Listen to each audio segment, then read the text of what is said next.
거미를 싫어하게 되었던 이유가 기억이 나지 않았다. 나는 거미를 매우 싫어한다. 그 원인이 된 사건은 초등학교 시절로 거슬러 올라간다. 당시 우리 집은 휴고현의 S라는 곳에 위치한 어떤 아파트에 살고 있었다. 동네 안에 아파트가 세 채가 있었고 그중 한 곳의 8층 제일 안쪽 집이었다. 8층에는 나와 동갑인 사내 아이가 나를 포함하여 3명이 있었다. 우리는 다들 사이가 참 좋아서 항상 아파트 앞의 공원이나 여러 장소를 놀러 다녔었다. 아파트 뒤에는 커다란 산이 있어서였을까. 이 동네에는 유난히 거미와 모기가 많았다. 우리 3명 이외에도 이따금 함께 놀았던 티군이라는 아이가 있었다. 티군은 아파트 1층에 살고 있는 조금 내성적인 아이였다. 밖으로 놀러 다니는 것보다 집에서 장난감을 가지고 노는 것을 좋아했다. 매일같이 모험하고 놀러 다니는 우리 3명과는 거의 한 달에 서너 번 정도밖에 놀지 않았다. 어느 날 나는 혼자서 티군네 집에 놀러 갔다. 우리 아파트의 1층은 어두컴컴했다. 공교롭게도 그날은 흐렸기 때문에 복도가 저녁 때처럼 어두웠다. 그래서 티군의 집으로 들어갈 때까지 꽤 불안해했던 것을 기억한다. 티군의 집을 두드리자 티군과 그의 어머니가 맞이해 주어서 조금은 안심이 되었다. 티군은 구급차와 경찰차 장난감을 가지고 나왔다. 우리는 어린이답게 스토리를 지어내고 자동차를 가지고 놀았다.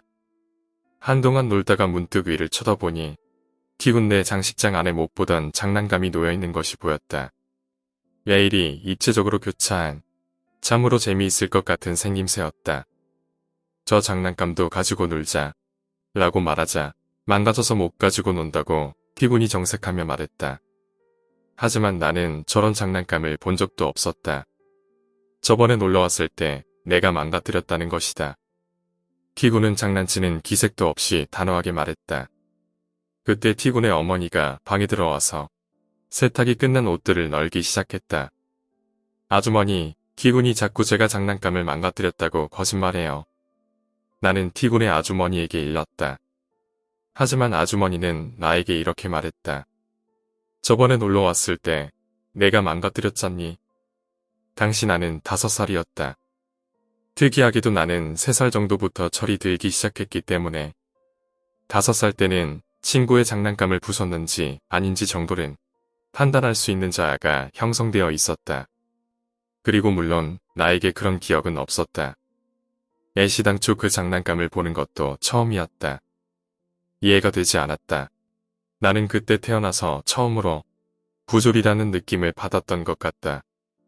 필사적으로 티군네 집에 놀러 갔던 날의 기억을 더듬어 보았다. 하지만 역시나 아무것도 기억나지 않았다. 점점 그 집에 있는 것이 견딜 수 없어졌던 나는 집으로 돌아갔다. 나에게 있어서는 상당한 충격이었기 때문에 어머니와 아버지께도 말씀드리지 못했다. 그 후 얼마 지나지 않아 우리 가족은 도쿄로 이사하게 되었고 티군의 장난감에 대한 수수께끼는 미해결로 남게 되었다. 이사 가고 얼마 후 숙모에게 생일 선물로 파블로 곤충기를 받았다. 너무나 마음에 들어서 몇 번이고 되풀이해서 읽었다. 나는 곤충을 매우 좋아하게 되었다. 이사 간 곳이 도쿄치고는 자연환경이 가까운 구였기 때문에 집 근처에서 여러 종류의 곤충을 채집하고 놀 수 있었다. 하지만 이상하게도 거미만큼은 정을 붙일 수 없었다. 정이 안 가는 수준이 아니었다. 거미를 떠올리는 것만으로도 온몸에 털이 찌뿌하고 서는 느낌이었다. 세월이 흘러 고등학생이 되어도 나의 거미 혐오는 고쳐지지 않았다. 어느 날 어머니와 함께 어릴 적 자랐던 동네에 대한 추억 이야기를 하게 되었다. 여러 가지가 그리워져 감상에 잠겨 있는데 어머니가 불쑥 이런 말씀을 하셨다. 너 지금도 거미를 싫어하지만 어릴 때는 더했어. 오밤중에 갑자기 거미 때문에 발작을 일으키지 뭐니. 나는 또래에 비해 어릴 적 기억이 매우 뚜렷한 편이다. 하지만 한밤중에 자다가 울부짖으며 일어난 기억 따위는 전혀 없었다. 어머니 말씀으로는 내가 울부짖는 모습이 너무 생생해서 마치 눈앞에 정말로 거미가 있기라도 한 듯이 벌벌 떨었다고 했다. 하도 그런 일이 빈번히 발생해서 부모님은 나를 병원에 데려갈까 진지하게 고민하셨을 정도라고 한다. 점점 내 머릿속은 뒤죽박죽이 되어갔다. 아무리 그래도 그렇게 심각한 일이었다며 기억을 해야 맞지 않을까. 하지만 나에게는 전혀 기억이 없었다. 그러고 보니 떠오르는 일이 있었다. 그렇다. 키군의 장난감 사건이었다. 갑자기 무엇인가가 떠오를 듯 키군의 어두컴컴한 방이 머릿속에 펼쳐졌다. 하지만 가닥이 잡힐 것 같은 순간 아슬아슬하게 기억의 끈이 끊어지고 말았고 그 이상은 도저히 생각나지 않았다. 그때 어머니가 웃으며 한마디 하셨다. 우리 살던 아파트 뒤쪽이 산이었잖니. 그래서 엄청나게 큰 거미가 가끔 나왔었어. 그렇게 큰 거미를 어릴 때부터 봤으니 싫어질 만도 하려나. 그 순간 내 머릿속에 몇 가지의 이미지가 동시에 뿌려졌다. 키군과 함께 그의 방 안을 뛰어놀던 장면. 키군의 레일 자동차 위에 내가 넘어지는 장면. 키군이 바닥에 앉아 울고 있는 나를 비난하는 장면. 키군의 어머니가 손보다도 커다란 거미를 들고 내 입에 넣었던 그 감촉. 정신이 들고 보니 나는 끙끙거리며 머리를 감싸 안고 방 안을 뒹굴고 있었다. 어머니는 그런 나를 보고 깜짝 놀라신 표정이었다. 나는 달아나듯 내 방으로 가서 그대로 이불을 머리까지 뒤집어 씌우고 파도처럼 선명하게 일렁이는 이미지들을 지우려고 발버둥 쳤다. 결국 날이 밝을 때까지 잠이 들지 못했다. 그 후 몇 주 동안을 되살아나는 기억들 때문에 일상생활이 불가능할 정도로 시달렸다. 친구들과 평범하게 이야기하다가도 돌연 머리를 감싸 안고 끙끙대기 시작하는 일이 많았다. 내 정신에 이상이 생겼다고 의심하는 친구도 분명 있었겠지.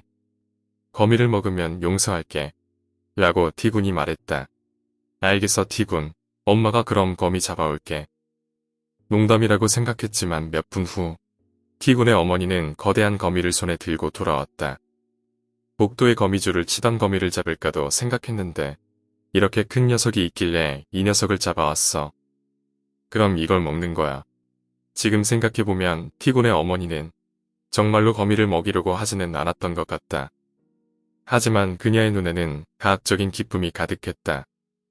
그녀는 어마어마한 크기의 거미를 들고 내 입 주변에 한동안 문지르다가 창문 밖으로 거미를 던져버렸다. 어머니한테 이르면 혼날 줄 알아. 거미를 먹였으니까 티군도 오근을 용서해주는 거지. 이것이 바로 내가 거미를 싫어하게 된 이유였다. 오늘 이야기는 여기까지입니다. 오늘 이야기가 재미있으셨다면 구독과 좋아요, 댓글 부탁드립니다.